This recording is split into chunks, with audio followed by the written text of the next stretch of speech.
apologetic sometimes when you miss some very important thing, like if you are not able to answer some part of your graduation question, you should be apologetic that I'm not able to remember it.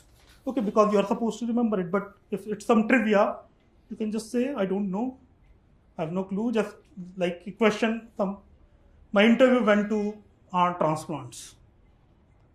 So I was asked who did the first cardiac transplant, where he did it. Then he used, कौन से hospital में किया था? मैंने कहा नहीं पता sir. कहीं साउथ अफ्रीका में कहीं किया था. मैंने कहा नहीं पता. उन्होंने कहा गैस मारो. कैसे गैस मारते? साउथ अफ्रीका के एक भी हॉस्पिटल का नाम ही नहीं पता मुझे.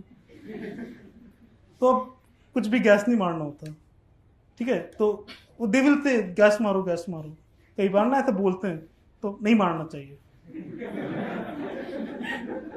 ठीक है ना.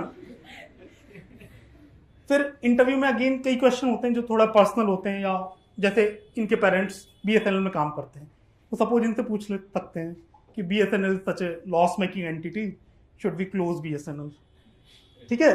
तो हाँ, तो अब इस क्वेश्चन में सारे पर्सपेक्टिव लेने चाहिए. You just can not say sir no my parents work in BSNL, employed हो जाएंगे. या normally we get emotional, like जैसे डॉक्टर से पूछते हैं कि 2 साल की कंपलसरी पीएचसी सर्विस कर दें क्या.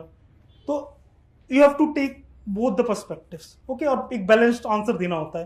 सर जैसे मैडम बोलेंगे कि बीएसएनएल सर लॉस मेकिंग है, we can turn around and all that, धीरे धीरे कम कर ही रहे हैं ऑपरेशंस एंड ऑल ना. तो एकदम balanced answer. You don't have to take stand on everything.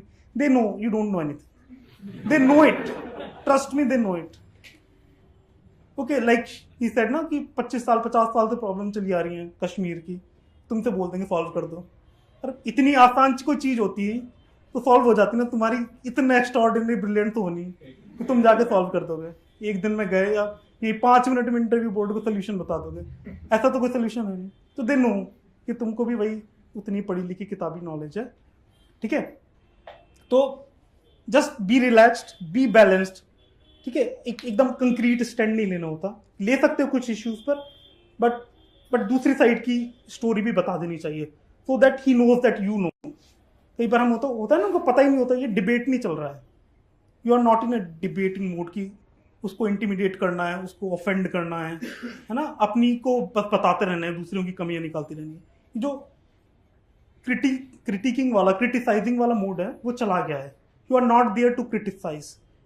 Once you become an officer, you are out there to go and deliver. Okay, कमियां तो बहुत हैं, कमियां हर चीज में हैं, बट उसको बता के कुछ अचीव नहीं होगा, ठीक है. तो बताओ कमियां, लेकिन साथ में सोल्यूशन भी बताओ फिर.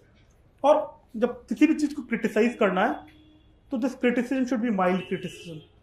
Okay, you don't have to insinuate people, you don't have to attribute things कि साहब बीजेपी गवर्नमेंट ऐसी है, या गवर्नमेंट जैसे अखबारों में आता है ना, government is anti minority, anti ST SC, anti women, anti poor, anti bla bla bla, ठीक है. तो you don't have to attribute, चाहे कोई भी गवर्नमेंट हो, कुछ भी हो, ठीक है. क्योंकि तुमको क्या पता गवर्नमेंट क्या है. You don't know about the government, you don't know what prime minister is for.